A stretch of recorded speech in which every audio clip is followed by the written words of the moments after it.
Carole Bouquet, à retrouver ce soir sur Arte dans un film rendant hommage à la résistante Lucie Aubrac, a commis une erreur terrible avec son fils Dimitri Rassam, lorsque ce dernier était encore enfant.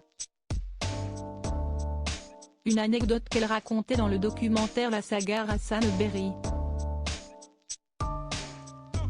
Carole Bouquet, à retrouver ce lundi 11 septembre 2023 à 20h50 sur Arte dans la peau de la résistante Lucie Aubrac dans un film rendant hommage à cette dernière, acceptait il y a quelques mois, pour un documentaire diffusé sur France 2 et intitulé La saga Rassam-Berry, le cinéma dans les veines, de revenir sur le fantastique parcours de celui qu'elle a tant aimé, le producteur Jean-Pierre Rassam. Une histoire d'amour extraordinaire, qui avait débouché en novembre 1981 sur la naissance de leur fils Dimitri, aujourd'hui producteur, comme son père, et actuellement marié à Charlotte Casiraghi avec qui il a eu son fils Balthazar. Mais le 28 janvier 1985, tout bascule. Jean-Pierre Rassam meurt à seulement 43 ans des médicaments qu'il prenait pour lutter contre ses addictions, lui qui souffrait notamment d'alcoolisme. Un drame que l'actrice a eu beaucoup de mal à révéler à leur fils, qui était alors âgé de 3 ans. « J'ai fait une erreur terrible mais parce que je ne pouvais pas le dire. Je ne l'ai pas dit à Dimitri, je ne l'ai pas dit à son fils. Je ne l'ai pas dit parce que je ne pouvais pas le dire.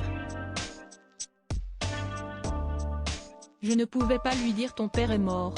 Je n'arrivais pas à le dire. » Mais Dimitri Rassam finira rapidement par se rendre compte de la gravité de la situation. Un jour à un goûter d'enfants, Dimitri hurle en demandant son père, se souvenait Carole Bouquet dans ce documentaire.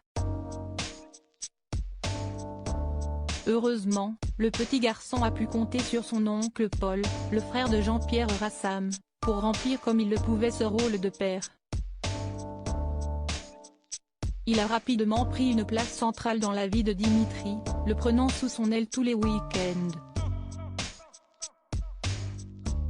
À noter que dans ce documentaire, celle qui cultive du vin au large de la Sicile avait également confié avoir eu beaucoup de mal à l'époque à se rendre compte des déboires financiers de Jean-Pierre Rassam, tellement elle l'aimait. « Moi je ne savais pas qui était Jean-Pierre.